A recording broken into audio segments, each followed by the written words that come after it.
God is giving us signs that we should wake up. Harry Jackson, presiding bishop over 1,800 churches, says God is trying to shake awake a slumbering Christendom.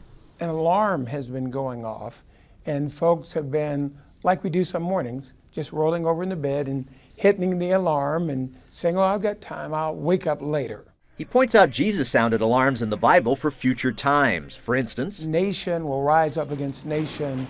In the Greek, that is, ethnic groups will rise up against ethnos, ethnic groups. And we're finding that within the United States, as we looked at the Ferguson situation, but we can shift that whole thing to Russia and the Ukraine.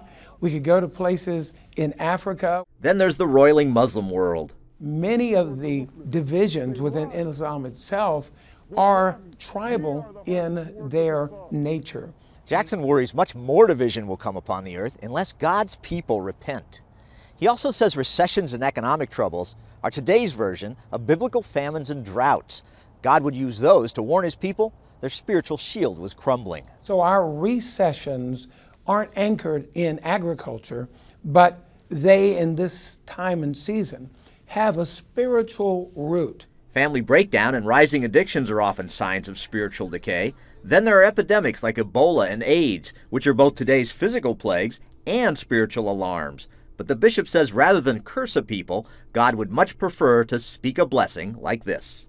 Instead of letting all these terrible things happen to you that are going to come upon the rest of the world, I am going to put a force field of blessing around everything you have and all that you do, because I want to glorify my name and show favor to you because I love you.